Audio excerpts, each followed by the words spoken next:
учундагы баскычты басыңыз. Документтин QR кодун сканерлеңиз. Мисалы сизге акча которуу жөнөтүлүп, банкка кайрылдыңыз. Паспортуңузду унутуп калганыңызды банктан гана эстедиңиз. Эмне кылуу керек? Бул маселенин эми түндүк мобилдик тиркемеси аркылуу санариптик чечими бар.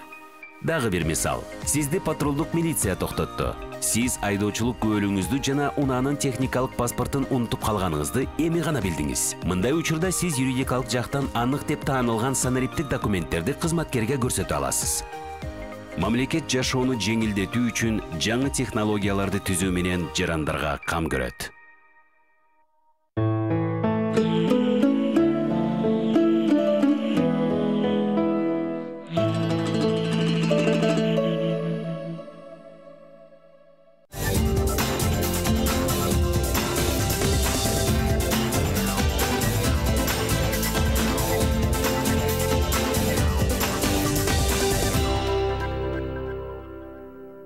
Ыр сүйбөгөн жүрөктагы жүрөкпү, сууруп ташта андай чабал жүрөктү. Ырды сүйгөн асыл жандар кайдалар, ыр сүйбөгөн жаман чөйрө жүдөттү. Саламатсыздарбы урматтуу телекөрөрмандар, Эл Тээр каналындагы Чак түш маданий көрсөтүүсү назарыңыздарда, биз менен бирге болуңуздар.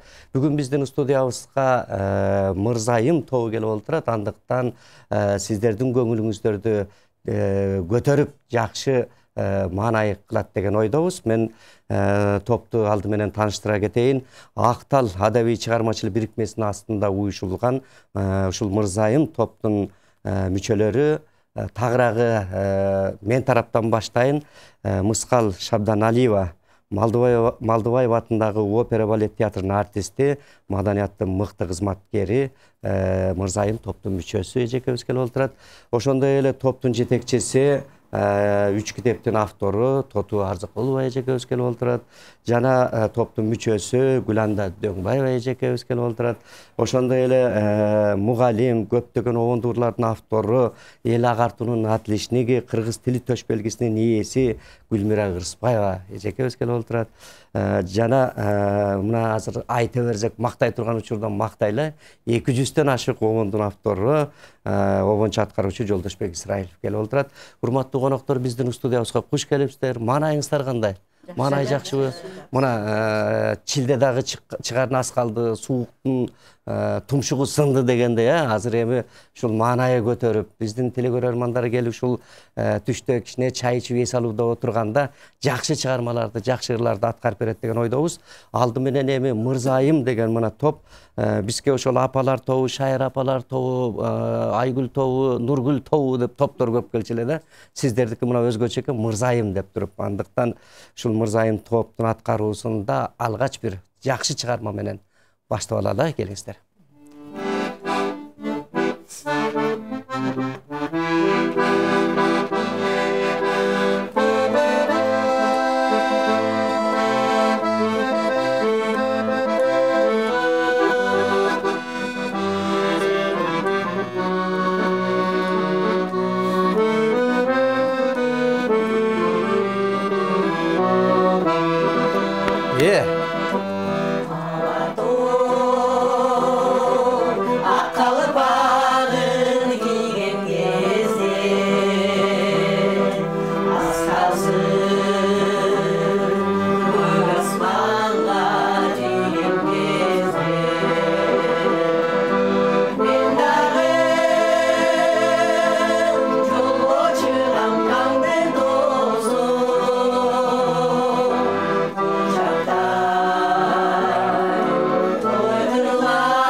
Баракелде бар болуңуздар. Мынакей күнөстүү, касиеттүү кыргыз жерин, кыргыз жерибизди даңыңа салап, кезинде Залкар акыныбыз Түмөнбек Байзаков сөзүн жазса, обончубуз Абас Жайнакова, Залкар обончубуз обонун чыгарып, мынакей кандай гана кереметтүү чыгарма, бир эле кыргыз эмес, кошуна мамлекеттерге чейин даңа салынып кырдалып келе жатат. Бар болуңуздар, жакшы чыгарманы тандап алып келген экенсиздер. Эми Тотеже өзүңүздөн баштайлы. Мына ушул Мырзайым тобу кандай болуп түзүлдү, деги эле Акталадагы чыгармачылык бирикмесинде кандай жаңылыктар бар, эми ушуну өзүңүздөр телекөрөрмандарга айта кетсеңиздер. Саламатсыздарбы, урматтуу телекөрөрмандар. Сиздер менен бүгүнкү жүзгөчүп турганыбызга аябай кубанычтабыз. Акталадагы чыгармачылык бирикмесинин уюшканына 4 жылдын жүзү болуп калды. Жүзгөчү кул мүчөсү бар. Ал географиялык жактан болсо көбүнчөсү Россиядагы мигранттар. Мүчөлөрүбүз анан Турция, Өзбекстан, Казакстан ушинтип кеңейип баратат да. Жакшы, эл аралык экен да. Эл аралык. Рух Бейне деген академиянын ичинде уюшулган, академия эл аралык. Анан топто жазуучу, кыргыз эл жазуучусу Сулайман Рыспаев жакында эле наамалды Сулайман агай бардыгыбыз эми бизде калемгерлер көбүнчө, жазмакерлер ошолордун ырларын, кара сөзүн редакциялап карап турат. Ошо анан топто обончуларыбыз бар, ырчыларыбыз бар, кол өнөрчүлөрүбүз бар. Анан басым жасалган ошо акындар. Анан акындарыбыз ырларды жазып эле Жолдошбек көбүнчөсү обон чыгарат. Анан ырларыбыз ушинтип ырдай бай калып атканынан өзүбүз ырдап эл алдына чыгалы деп ушундай Мырзайым деген топту уюштурдук. Топтун уюшканына 3 айдын жүзү болду. Жетекчибиз Мыскал Шарданалиева, калгандарыбыз ошо мүчөсү. Жакшы, ал эми ошол Акталадагы чыгармачылык өзүңүздөрдүн бул шаарда бир жолуга турган жериңиздер барбы? Офисибиз бар. Күндө жолугасыздар же кандай бир? Жумасына бир жолугабыз. Момундай эфирге чыга турган болгондо күнүгө чогулуп репетиция жасайбыз. Жакшы, анда эми мына Мыскал эжекебиз өзү дагы Мыскал Өмүркан апабызды көрбөй калдык, бирок сүрөттөн көрүп жүрөбүз да. Аты затына жарашып окшош да экенсиз. Үнүңүз дагы ошо Мыскал апабыздын үнүндөй экен, мына ырдап атсаңыз. Байкап атабыз азыр. Анан эми ошон үчүн дегенде эле ушул Мыскал эжебизден баштайлы чыгарманы ырда. Мыскал Шарданалиева эжекебизге кыргызегин берели. Кайсы чыгарманы аткарып бересиз? Эсенбек Мадамбековдун Шолпоным деген чыгармасы.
бар болуңуз. Караңызчы мынакей керемет чыгарманы керемет аткарып бердиңиз. Эми топтун жетекчиси катары топтун максатын, келечегин айта кетсеңиз кыскача.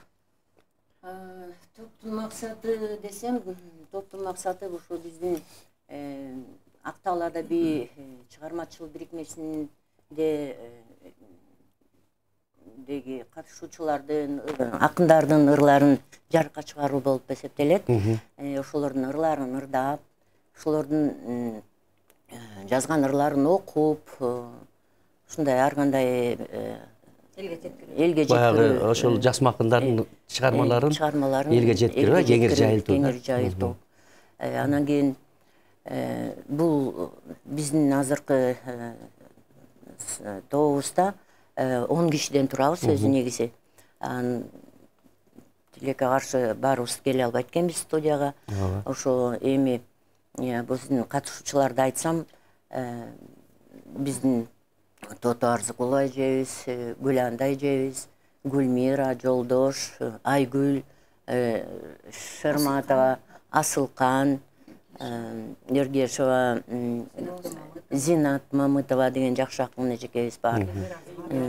Эльмира Арзыматова, Роза Кенжеева деген ошондой топтун мүчөлөрү. Алар ошо ичинде ырдап жүргөндөрү да бар. Бир жолу биринчиден баштап ырдап аткандары да бар. Ошолордун үндөрүн тарбиялап, ошо ырдатып, хор ырдатып, жеке ырдатып, ошо даярдап келатам. Ошо иштеп баштаганыбызга, уюшулганыбызга ошо 3 айдай болду. Ошо 3 айдын ичинде ошо даярдаган чыгармаларыбыз бир топ эле болуп калды. Ошо азыр деген ошо. Жакшы анда, эми убакытты туура пайдаланып, четинен ырдатып берели эми. Тото эжеке келиңиз кезекте ушу катарынан ырдатып берели. Кайсы чыгарма аткарасыз? Аккайың өзүнүкү. Сөз Өзүнүкү. Обону Жолдошбек. Ой, баракелде, келиңиздер. Өзүңүздөрдүн фабрикадан чыккандар экен да.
Баракелде бар болуңуз. Мына онун да сөзү да мыкты экен.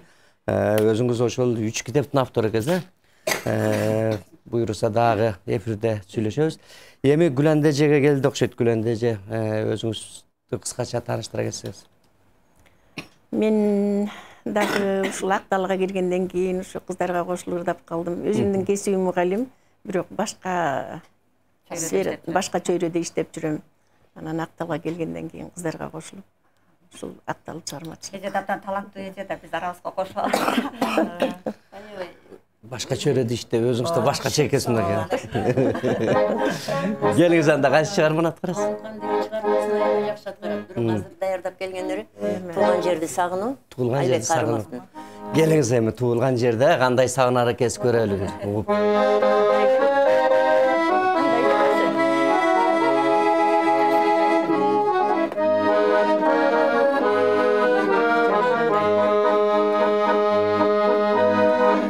Жашыл жебекти жабынгандай, жайкалган төрүңдү сагындырмай, жашоодо керемет кандай күч бар, жол күтүп мен сага камданда.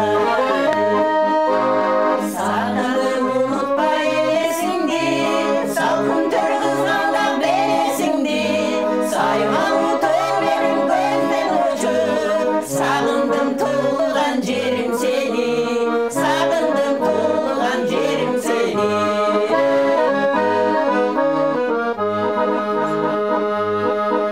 Жол алыс учушкан каркыралар, жолдогон кызларын айтып барат, жол бою ак көйлөк кийип алып, жолунда күткөндөй гүл кайрылар.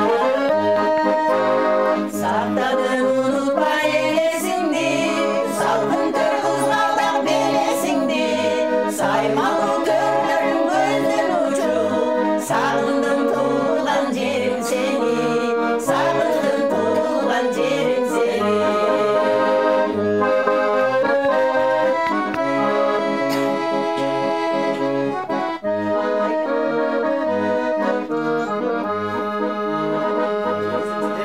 Жылдызым сагындым жыбырашкан, жымыңдап магарнап ырдашкан, жолдурап жолумдан күтүшкөндүр, жол четине элеген кызгалдактар.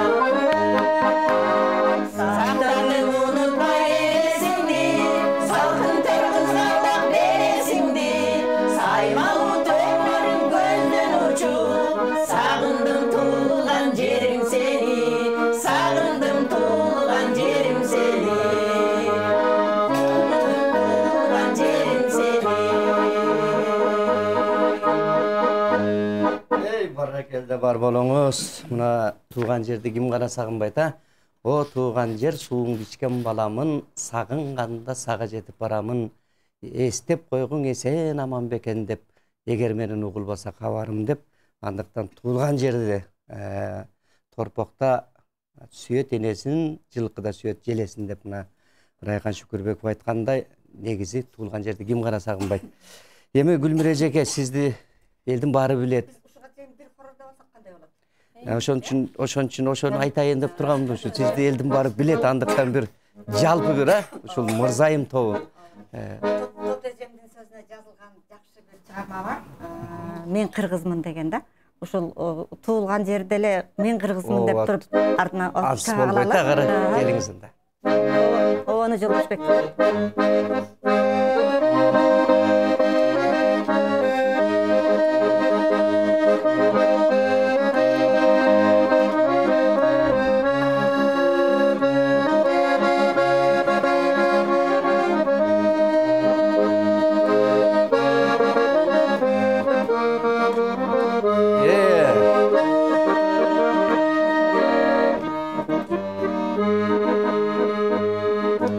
Мен кыргызмын эл жеримде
турган көркөмү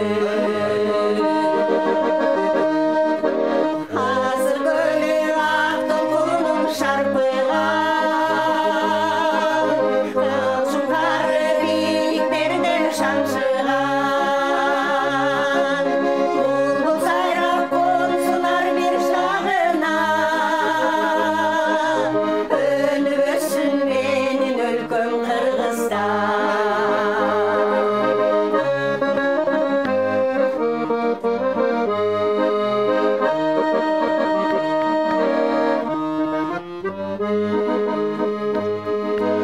Менин жерим чер токойлуу арчалуу менин жерим бийик тоолуу аскалуу мен кызымын ысык көлдүн соң көлдүн керемети кылымдарга сакталуу ысык көлү ак толкунун шарпыган ак шуңкары бийиктерден шаңшыган булбул сайрап консун ар бир шагына өнүп өссүн менин өлкөм Кыргызстан өнүп өссүн менин өлкөм Кыргызстан. Бар болуңуз, мынакей жакшы керемет чыгармаларды жазып атыпсыз. Жолдошбек агабыз бул мына обондорду чыгарып, азыр бул кишинин 200 ырынан 2 ырдалды. 198 турат да дагы. Ушундай барча өрбөсүн деп кичине элдерге чыгаралы, анан ырчылардын кулагына илинип калабы деген дагы үмүттөр болот. Абдан туура айтасыз. Мынакей ошол боюнча мына ушундай маселелер көп да, ошол боюнча айтыңызчы. Обондорду чыгарганга бул кишиге шартты түз берип атасыз. Ырларды өзүңүз дагы жетпей калса өзүңүз жазып берип атасыз, айтыңыз анда. Анан биякта акталда толтура калемгерлер бар деп атпайсызбы? Мыкты ыр жазган акындарыбыз бар. Ошолордун биздин Кыргызстандан эле эмес, Казакстандын акындары да бар. Анан ошо мүмкүнчүлүгүнүн жетишинче ушул биздин Актал адабий чыгармачылык бирикмесинин мүчөлөрүнүн ырларына ошо обон жазып экинчи өмүрүн берели деп аракет кылып атат. Анан ушу негизи топтун негизги максаты да ошол болуп атат. Ошол ырлар кала бербесин, ырдалып кичине элдин кулагына илинсин, ырчыларга жетсин деген максатта ушундай ырды атабыз. Жакшы. Жолдошбек ага, анан казакча, казак акындар да бар деп атпайбы? Ал жака да обон жаратып атасызбы ушул казак тилинде? Биздин мүчөлөрүбүз бар да казак. Анан ошолордун дагы суроолорун жиберген ырларын обон жазып берип. Казак тилинен кыргыздын ырларындай тиктеш эле болот экен, окшош эле болот экен. Жакшы, мынакей ушу жемиштүү иштеп атасыз. Кийинки жылдар абдан мыкты обондор чыгып атат. Буйруса бул обондор элге тарайт, жайылат деген ойдобуз. Анткени Гүлмире деле кезинде ырды чыгарып Айбек Кармов жараткан кандай гана ырларды элдин баары ошол өзүңүз айткандай баягы автобуста болобу, трейлебуста болобу, машинеде болобу элдин баары ырдап калган кезинде. Келиңиз анда, сиз да бир жаңы сыясы кургайлы ырлардан алып келдиңиз болчу. Жаңы ырдан ырдап берейин деп. Баламан ырдап берейин да, жаңы ыр ошол обонун Жиде Мурат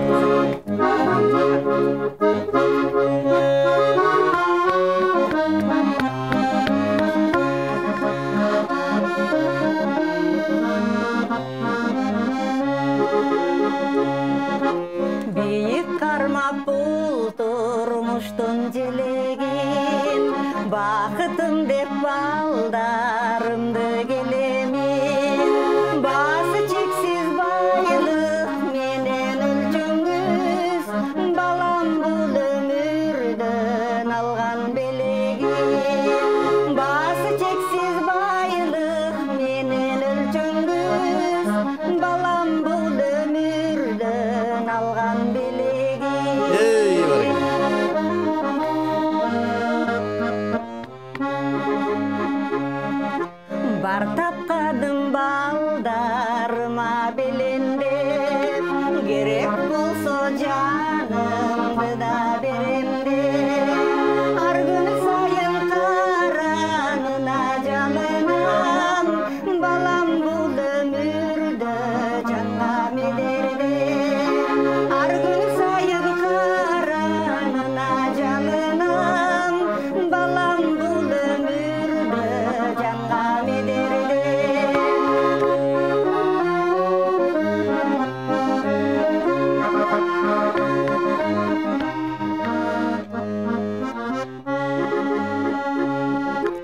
аман жүрсө ичте болбос арманым өмүрүмдү өзүңөргө арнадым бакчамдагы жайнап турган базарым бар болгула кагылайын балдарым бакчамдагы жайнап турган базарым бар болгула кагылайын балдарым бар болгула кагылайын балдарым. Баракелде бардык адамдардын балдары бар болсун, а? Жакшы, мыкты балдар, кыздар өсүп чыксын Кыргызстаныбызда. Кыргыздын желеген желбиреткен ул кыздар чыксын. Мына сиздин дагы уулдарыңыздар мына канча деген Кыргыздын желегин желбиретип, концерттерди коюп, негизи эле чыгармачылык үй бүлө дайыма иш үстүндө деген ошол болуш керек. Тамак исте, чай исте деле ушул чыгармачылык боюнча сүйлөшсө керек, а, Жолдошбай ага. Огондор кандай болуп чыгат? Кандай болуп отуруп? Ар бир китеп ушул мына Акталда эле канча деген акындар бар болуш керек. Ар бир акындын ырларын карап отуруш өзү канча убакытты талап кылат да. Кандай кылып таап, кандай кылып жактырууга чыгарасыз? Биз жакында келин болуп атпайбы? Мурунку келинибиз, мындан мурун келген келинибиз айтып күлдүрүп атпайбы? Жаңы келин таныштырдым. Жаңы келинди айтып атпайбы? Эртең менен эми аккордеон менен ойгоносуң депчи. Ыр менен ойгонуп, ыр менен уктайсың дейт. Келинге айтып атат да, мен ошондой болгом деген деп айтып атат. Эми ошо биринчи иретте ошо Актал чыгармачылык бирикмесине биз аябай ыраазыбыз. Ушул топко киргени негизи баягы экинчи дем болду. Мындайча айтканда көптөгөн оондар жазылып, мына мынтип айымдарыбыз ырдап атат. Мунун бир жакшы жери эми атактуурчулар эгер ырдаса ушундай жерлерге, булардын кечелерине кээ бирөө келип келбей да болот да. Анан булар өздөрү ырдаса, өздөрүнүн кечелерине өздөрү ырдап жакшы тембирчилик. Өздөрүнө жоопкерчиликти, анан ыры дагы мындай басылып калбайт. Ар ким өзүнө чыгарган аракет кылат. Бул жакшы экен. Кудай буйрса ошо иштешип атабыз. Сиз ошо чыгарган оондорду кандай өстөрүнө эле ырдатып атасыздар же аттуу баштуу ырчылар да ырдап атат? Ырдагандар бар. Жакында эле жерден азыр ырдагандарын Гүлмира Жолдошова запись кылды. Жакшы. Анан дагы алдыда ушундай алап ырдайбыз дегендер дагы толтура да. Жакшы, биздин өзү ушул чак-чук көрсөтүүсүндөн эң жаңы чыккан ырлар көп ырдалат да. Кел ушул башка жерде ырдай эле келем, ушул жерден ырдап берейин элге деп ырдайт. Анан чындыгында кээ бир угуп калгандар, издеп суранып калгандар бар. Келиңиздер анда дагы бир жаңырдын бет ачарларынан ырдасаңыздар, мына теле көрүүчүлөр анын ичинен ошол ырчыларга жагып калып сурап калышы мүмкүн дегендей. Анда ошо өзүң айткандай бир жаңырдын бет ачары болсун. Венера Токтакунова деген бир акын кызыбыз бар. Ошонун сөзүнө жазылган "Сүйдүм неге" деген. Сүйдүм неге?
Barakelde бар болуңуз.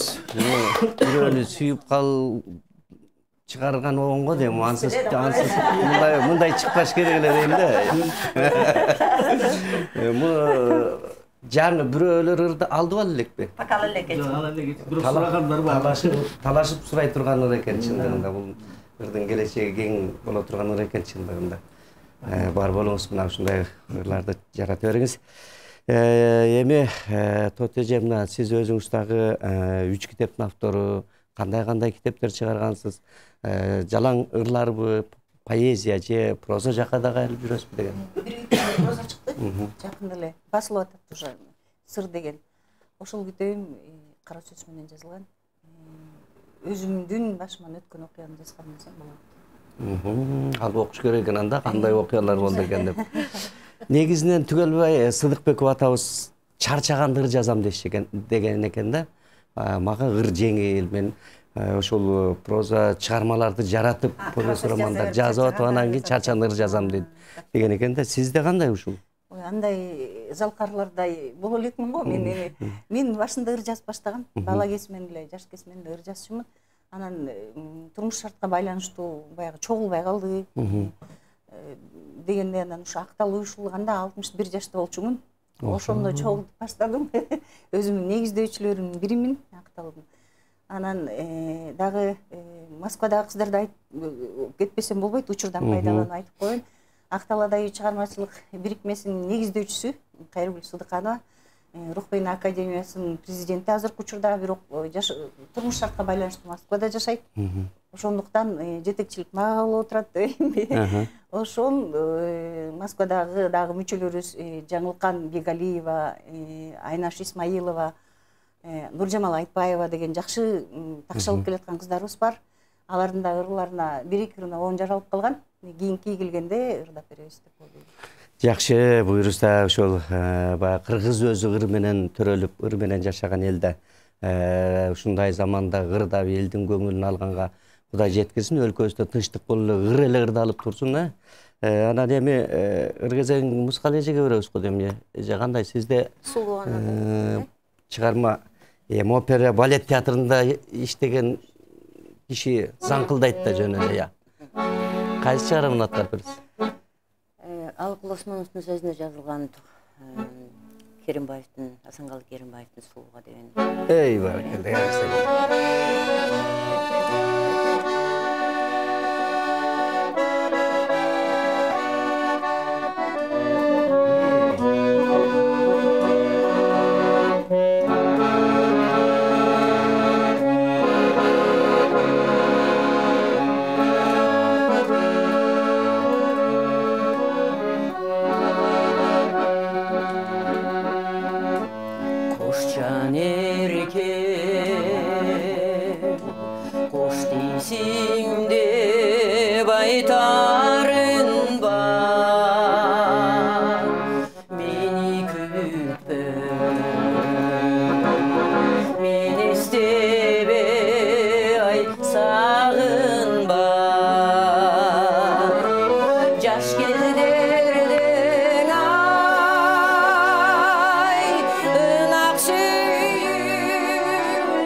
Коштошордой жалынба сен жақшы мен сүйелек ай шағында ақ сүйден ай көңіл қамыл көп екен 30 yaştın uamarkı жағында сүйдеген ай сүйелес бетіңден сүйдеген сүзіп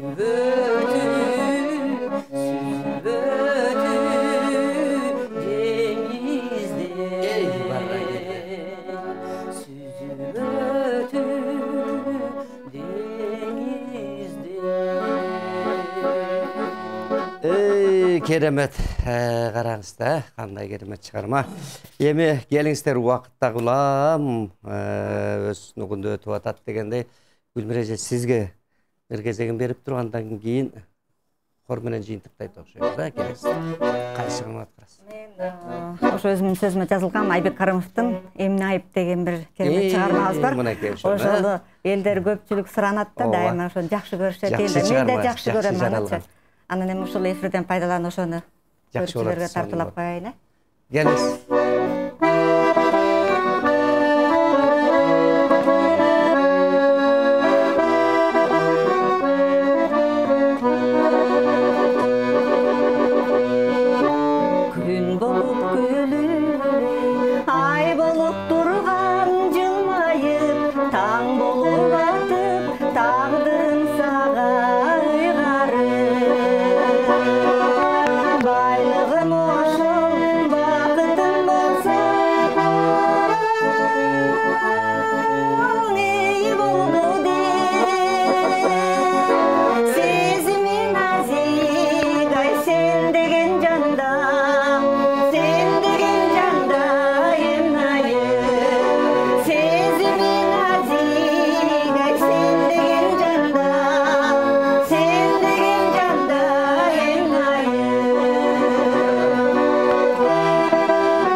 Бар болуңуз, караңчы, керемет чыгарма. Аздектеп алган жерде эмне айып деп сөз жазсаңыз, жолукпай койсоң болмок эле деп атат киши. Ушундай чыгармалар жарата бериңиздер, керемет чыгарма. Жакшы да мына ушундай сиздер үлгүлүү билесиздер, ошондуктан көп кыргыз үлгү ала турган. Керек болсо Сулайман агай кандай керемет эмгектерди кылып атат кыргыз маданиятына. Бар болуңуздар. Ооруп турат деген жүрөгүм дегендер бар го. Ушулар Айбек он жазган аябай популярдуу болуп калды. Жакшы болуп турду да. Кайнережелерим келип туруп жул куруп, сенем де тигинин жүрөгүн оорутуп, эмне бар кылгансың деп. Ошолор үчүн тилип ком. Караңыздар, бирок керемет жакшы чыккан. Анда эми Мырзайым тобу келиңиздер. Ушул хор менен жыйынтыктай турган болуп калдыган да. Бул хордун оону Сулайман Рыспаевга таандык. Сөзү болсо Гүлмира Рыспаеваныкы, бир туугандарым. Мынакей бир туугандардын ырлары да. Шат күндөр.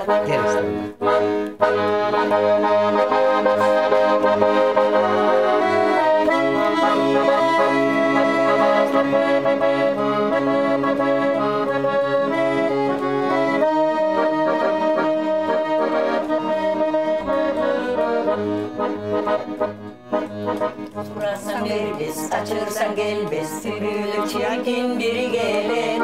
Акшоқон бал-бал, алапактаңда, ар күнү асыл бири белек. Артырайдап, камсолдоп жайдап, танырсаң ултам музыка. Керемет күйдө, чагырат бийге, түндөргө биздин шаң берек. Жадырап жаздай, жаман сөз айтпай, жайдары ойноп күлөлү. Жаш кеткен күндөр капалып билбей, жашоонун жаркын сүйөлү. Өсө чачып, ырылып бакыт, ынтымак бизден кетпесин. Табышпасын мал таркабай кумар, өмүрдүн баркын билели, өмүрдүн баркын билели.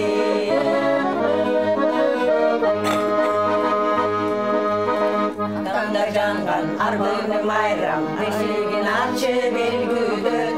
Бұлбұл құш сайрап, дасторкон жайда, күңгүрсөгөн сергиде.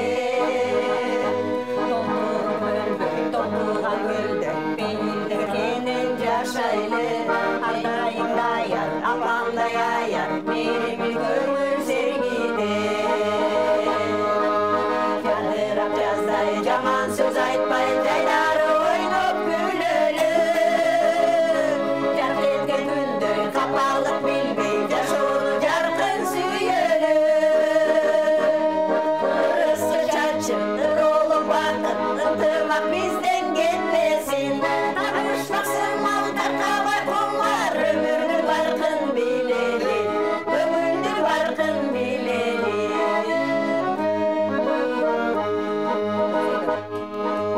Өтсө да өмүр, калтырбай көңүл, сырлашып бартап жүрөлү. Өйнөдө өбүп, тындыйда жөлөп, бир тууган таза жүрөгү. Дем берип деми, кыйбаган сени, тыйын билген досуңдун. Өткөрүп алба, өкүнүп калба, багырын кунак өмүрдүн. Жадырап жаздай, жаман сөз айтпай, жайдары ойноп күлөлү. Жарк эткен күндөр капалык билбей, жашоонун жаркын сүйөлү. Ырысы чачып, ырылып бакыт, ынтымак бизден кетпесин. Табышпаксың мал таркабай кумар, өмүрдүн баркын билели, көңүлдүн баркын билели, жашоонун баркын билели.